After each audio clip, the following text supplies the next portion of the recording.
Abaami n'abakyala mwenna ababeene mbalamusizzaako nze Busulwa John yali ayo okumwera ku ttebe y'omubaka mu North constituency 226 mukama wange n'aŋŋamba nti lindako Kyagulanyi lindako beera ku katebe dakiika mu 9 wakati awo oba mu 8 mu 7 ojja kuyingira so ndi ku katebe budde bwonna nnyingira ekisaawe. Olunaku lwajjo twalabye nga King Saha atabukidde Kasolo minisita Kyeyune Haruna naye nze nno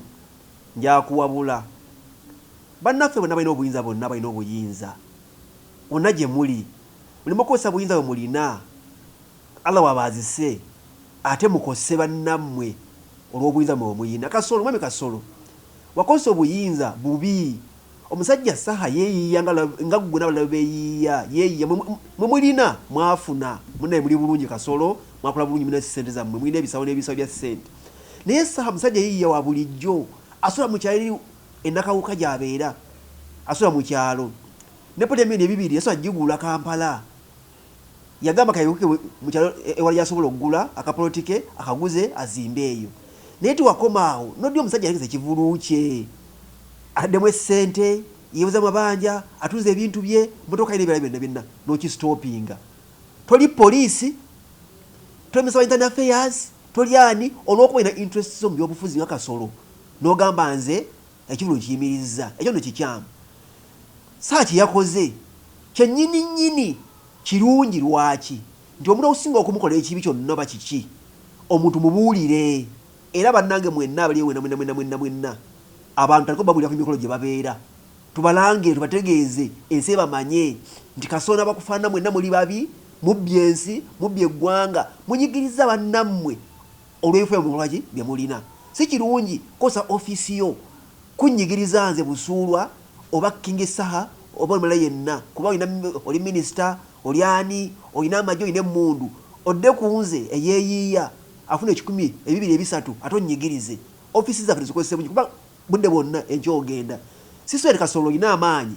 agasinga galita amongo togafunanga ku Kasolo nekibaawo naye azovunawo mukazi wattu nejyayi tamanyiiyo so mwami Kasolo n'abalala bakufaanana buba n'obuyinza ng'obuyina kano nga bukwaziseeko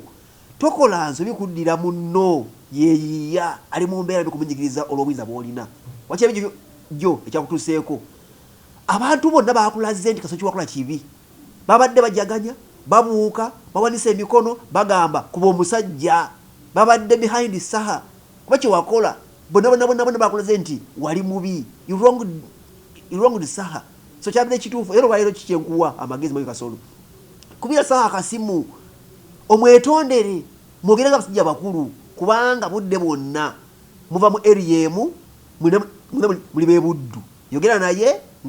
nga Saha akasente ke yafiirwa okamuddize kuba mulina munnaye mwe mulina akasente kamuddize kamuwe mukanye mugere mu maaso nga basijja bakaba kuba sikyo mulabe Katikkiro abasinkanye kuba Katikkiro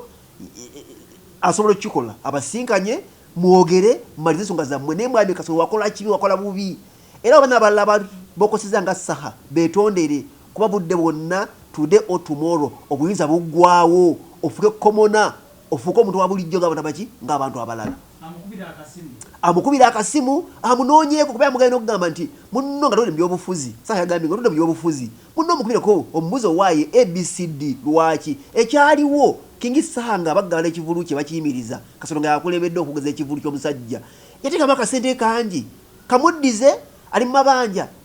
asize ebintu bye bagamba mutalako bye yakola edda mwami Kasolo wakolera bubi even though wawangula akalulu n'okabba nga bibiri nga byali King Saha mukubira akasimu omuddiza akasente ke mukanye kwa muna buli bebuddu ensonga ziggwewo naye obuyinza nga mmaliriza mubukozese bulungi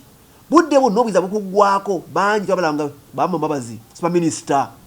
minister simanya n'abala mwami Kasolo tomorrow ojja kubanga nze obanga omulala n'abakufaana obuyinza mubukozese bulungi tokozesa buyinza bw'oyina kanda bwakuwadde kudda kunze muntu wa bulijjo kunyigiriza nakuta 10 kyange kyenkoze ng'omuntu kubanga ekifuna ndo kinoonya nkijja wala siringa ggwe afuna ez'obwereere mafuta ga bwereere oli minisita oli MP mafuta ga bwereere bagwe emmotoka ya minisita emmotoka ya MP n'ebirala nze musajja wattu wa King Saha akamotoka kayina agula kagule muntu yoze mu buvulu batadde mukono batadde kyotera kataddewa nagattagatta nakisa milioni 2-3 nakule mmotoka naye kati emmotoka inaza bwereere so kitegeeza ki nti mu kunze Gen. Salim Katini toteekayo mbeera ennyigiriza toteekayo mbeera ennemesa kufuna akasente kange kozesa obuyinza bwo okupromotinga bannayuganda bafune ssente bagagawale tokozesa buyinza bwo ate kutuusa wansi olw'ebintu byo n'ebigendererwa ebirala